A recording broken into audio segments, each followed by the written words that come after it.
tutti e tutte, io ringrazio Cospì per averci coinvolto in questo progetto interessante a livello nazionale e soprattutto per aver messo in evidenza alcune situazioni che in Calabria funzionano ormai da tempo, sono esempi virtuosi di accoglienza e non solo di accoglienza. Proveremo a spiegare un po' anche le cose non dette e non viste nel filmato. Io credo che Leonardo ha fatto un lavoro straordinario, mettendo in piedi un percorso, un ragionamento che funziona, ma dalla parte istituzionale, perché come dicevo a te, a Carla, manca l'altra parte, manca la parte diciamo degli ospiti, manca la parte di chi è arrivato in quelle comunità, che credo valga la pena approfondire, valga la pena dare continuità a questo progetto per avere una visione più complessiva di quella che è quella realtà.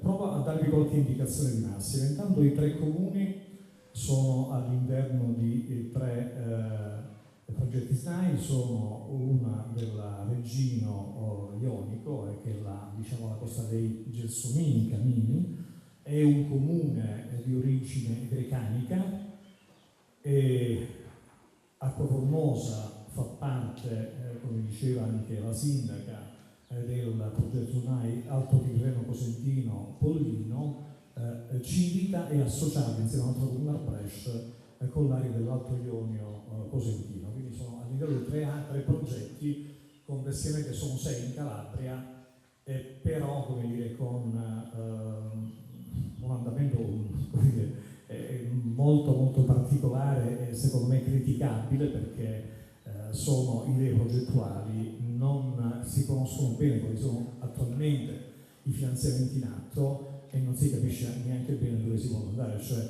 succede una cosa molto particolare, che è quella di quasi una contrattazione diretta tra l'assessore regionale e i sindaci del territorio. Credo che noi li dobbiamo, complessivamente come sindacato, non solo come CGIL, ma unitariamente, non sarebbe il caso di recuperare un ruolo e una funzione all'interno di questo contesto, all'interno di questo percorso, perché sono fatti rilevanti per quello che si diceva stamattina, per la portata economica, sociale, per quello che significa in termini di rigenerazione dei territori, culturalmente, socialmente ed economicamente. Come dicevo e avete capito, sono 3 comuni che fanno parte di 2 minoranze storiche all'interno della Calabria. Voi sapete, sono 3 le minoranze in Calabria: quella grecanica, quella al Brescia e quella occitana, di lingua doc, sono scesi in Guardia Piemontese e questa isola linguistica che esiste in provincia di Cosenza. E questo lo dico non in modo casuale, non per esaltare un aspetto, perché secondo me è rilevante dal punto di vista dell'atteggiamento culturale. Sono 3 comunità formate da gente che arriva da qui 500 anni fa, 600 anni fa, e credo che abbia conservato questa capacità di accogliere, essendo stata accolta, ha conservato questo aspetto, come dire, che è quello dell'accoglienza di chi arriva da fuori. La domanda che tu facevi quando ci siamo sentiti la prima volta, se l'immigrazione, se la gestione di progetti può determinare crescita di contesti sociali ed economici marginali, come sono di fatto queste comunità, io credo, mi sembra di rispondere di sì. Vi do anche alcuni dati per suffragare questo tipo di risposta, perché ritengo che siano fatti significativi dal punto di vista sociale ed economico. Sono schematico anche per recuperare tempo, credo che ci sia una stanchezza collettiva, visto l'impegno durante tutta quanta la giornata. Sinteticamente, credo che Acqua Formosa intanto è sede di questa associazione importante, Don Vincenzo Matrangolo, che storicamente ha gestito i progetti. Ne gestisce attualmente 7 progetti SAI, perché ha coinvolto alcuni comuni dell'Interland cosentino e quindi ha allargato questa esperienza. Quindi 7 progetti SAI, un progetto di contrasto al caporalato, perché lì c'è anche un accordo con la FLAI nella Silva Liquide per il contrasto al caporalato, E poi c'è un progetto di contrasto alla povertà con l'ambito sociale di Castrovillari e un progetto Erasmus sulla inclusione. Quindi è un'associazione che coinvolge 8 comuni, ma è un'associazione molto dinamica. L'entità economica, la diceva Giovanni Manoccio, si tratta di 4 milioni di euro circa che vengono gestiti in questo comune. Tutti e 3 i comuni sono comuni che hanno meno di 1000 abitanti, fortemente colpiti negli ultimi decenni da spopolamento.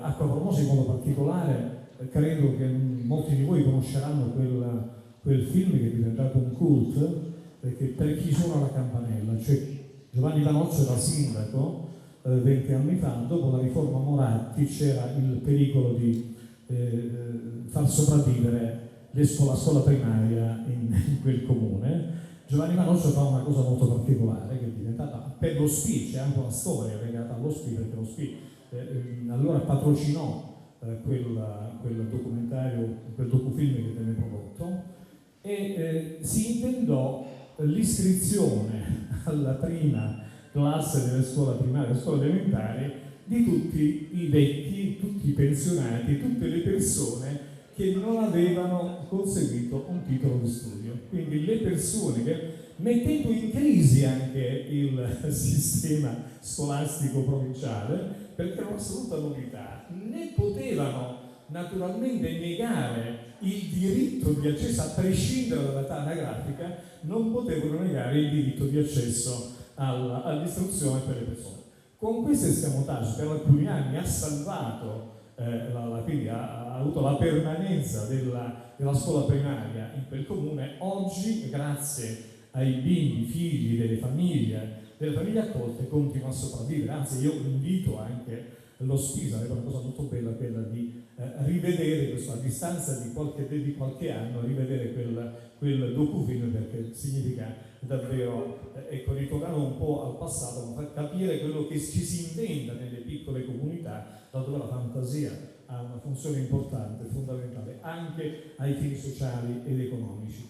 Acqua Formosa, questa piccola realtà, e questa realtà della 12ª quadrangulo, ha 41 addetti a tempo indeterminato, 32 donne e 9 uomini, 47 cococò, di cui 17 uomini, 30 donne, 20 professionisti convenzionati, quindi avvocati, medici e tanti commercialisti e tanti altri professionisti, ed è un luogo oggetto di indagine e di studio di molte università, una di Galles, molte università italiane e di altre nazionalità europee.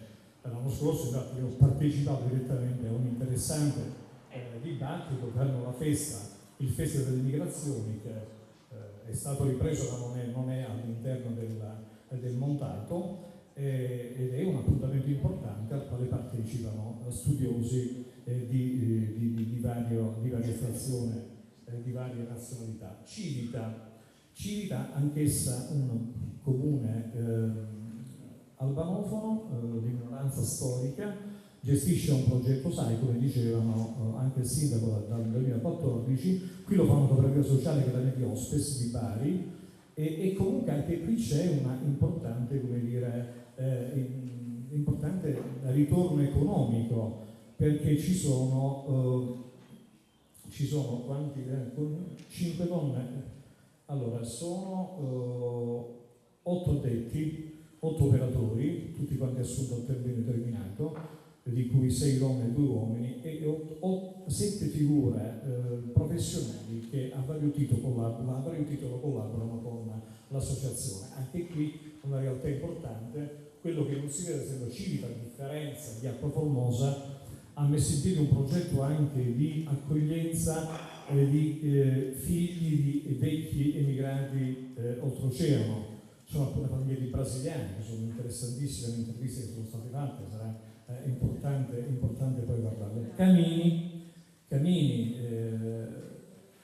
veniva raccontato. Camini ha una sua specificità, perché Camini, oltre a gestire i progetti SAI, ha messo in piedi una serie di azioni locali che hanno portato, ad esempio, lo diceva Zursolo della cooperativa Iungimundo, al recupero di strutture, vecchie strutture del centro abitato. Quindi hanno rivitalizzato, quindi hanno rigenerato anche dal punto di vista urbanistico la comunità di Camini. Questo si vede bene anche nel filmato. Sono state attivate una serie di iniziative artigianali che hanno reso dinamica anche l'economia locale.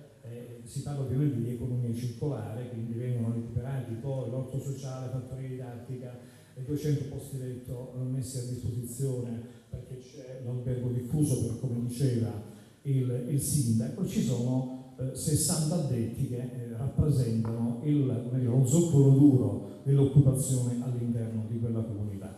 Il sindaco, finisco anche perché credo che sia ora di farlo, il sindaco di quella comunità però lamentava una delle questioni che stamattina venivano più volte ribadite, era quella del mancato sostegno pubblico alle iniziative che alcune comunità portano avanti in modo coraggioso e direi quasi eroico.